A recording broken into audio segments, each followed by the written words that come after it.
how to map the looper in DJ Pro. I'm DJ Spiegel Spin, and I'm going to show you how.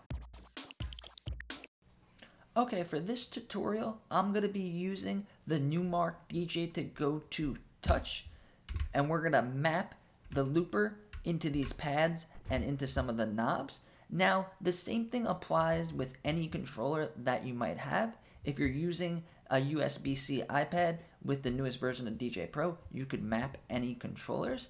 So don't say, oh, my controller doesn't have enough pads, my controller doesn't have enough knobs to do this. You could map anything on any controller with a little bit of creativity. So I'm doing it on this very small controller to prove that point. And if you guys want to get this controller for yourself, I'll put a link down below. So in order to map the looper, we're going to go to settings, and then we're going to go to MIDI devices, and then we're going to see DJ to Go Touch. And all the ones that you save are going to be there. But for this example, I'm going to start with the built-in, and here we go. So on the screen, I recommend the screen that I use for the looper is 2-deck mode. This is what 2-deck mode is. And this is what the looper mode is. So you get a bigger screen, and then you have access to these faders. But I don't really use that feature, and that's really the only difference. So I'm going to stay in the 2-deck mode, because in 2-deck mode, you still have access to your decks, so you could scratch, you can mix stuff in, you can mix stuff out, instead of being in this screen where you just see the waveforms up there. So we're in 2-deck mode, and now to change the looper packs, you just press this down here. I'm using Hip Hop Fusion. This is my favorite one. It's impossible to, or it would take forever to memorize each of the tracks and each of the loops that are in all of these different packs. So get good at one or two, master one at one or two, and then move on to the next one this way, so at least you have one or two of the loopers that you know inside and out, and you know that drum 3 is going to sound like this, and vocals 1 is going to say that, and you don't have to think about it, and you don't have to test it out. Okay, so now to map this, we're going to go to our settings, back to our settings, MIDI devices. This is where you'd see any type of MIDI devices, and then we're going to go to our controller. And now you might be thinking, how do I know which buttons I'm mapping? DJ Pro has made it very simple. You just simply press the button. So if you guys are doing the same thing as me on the same controller or a similar controller, you could follow along, go back to this video as many times as you want if you missed something. So we're going to press the number 1 pad. First, what we're going to do is, on this controller, if you guys could see, it has this pad mode button. So it switches from cues to auto loop manually, and then it goes to sampler. So I'm going to do it on the manual setting. So if your controller has a shift or something, make sure that's selected. So now it's on manual, and I did that because I'm going to keep the sampler one next to it and then use the sampler with the looper. Okay, so now we're here, and now we press 1. So this is going to be note A1, and it's targeting deck 1, and then it's starting a loop. We don't want that. We're going to change that. It is going to target the looper. So now it's targeting the looper, and now track 1, trigger sample 1. So we're going to set that. So track 1 means the first column that you see on the sampler, and then sample 1 is the first square there. So now hit save, and now it's saved to test it out.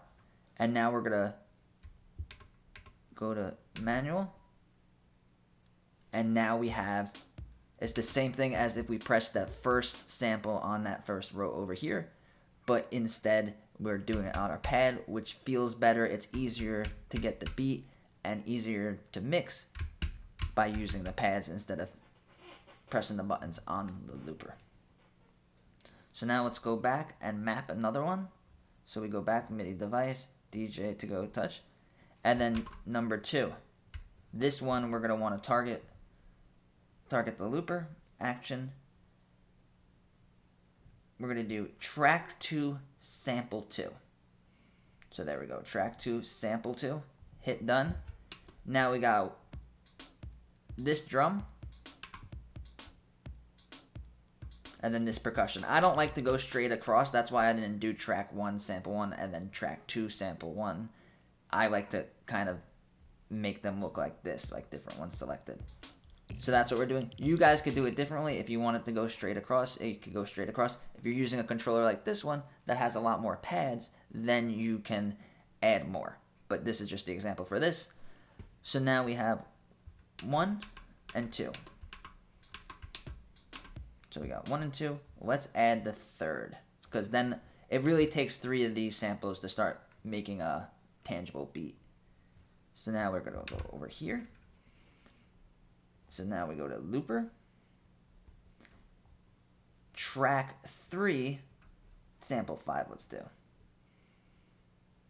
So let's save that. So now as you're DJing, let me show you how you would use this in a set. So we got a song going. We got that ready. Now what we're going to want to do, what I think is really important, is to be able to raise and lower this volume so we can mix in. What this slider down here to the left next to the play button does is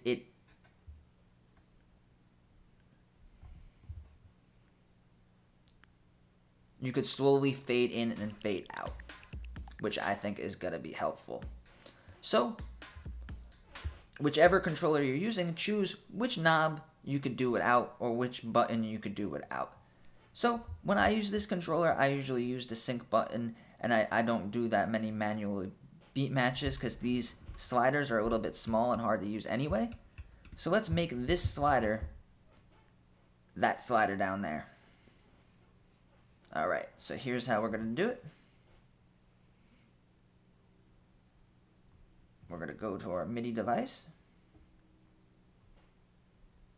select our slider, target, looper, and then we're going to go to the overall volume. Alright, save. Let's see what we got here. There we go. So all the way up is going to be off, and then we can slide it in like this. So, very simple. So let's say a song's about to end. We could go, set our loop, slowly fade this in.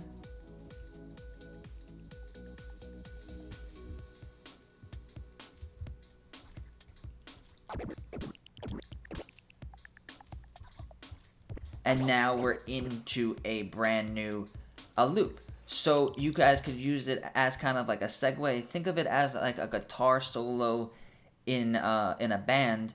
You could be playing mixing songs together, and then let it go into a smooth loop, and then do a scratch routine and throw in some of your own samples, and then you guys can mix it back in. So let's say you mixed it out. You mixed out. Now it's playing our loop.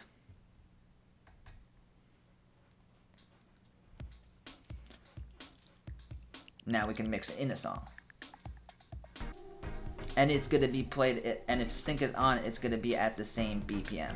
So you don't have to worry about that.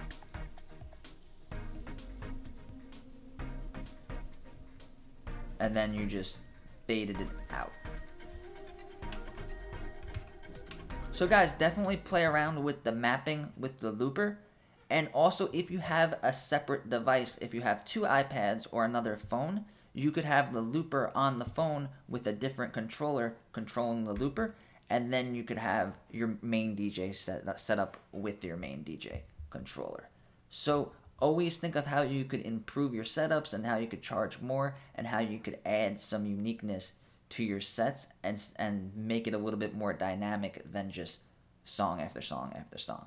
So if you guys like learning everything there is to know about the DJ Pro app and DJing with the iPad and DJing in the metaverse, Subscribe to my channel. I make videos about DJing every single day.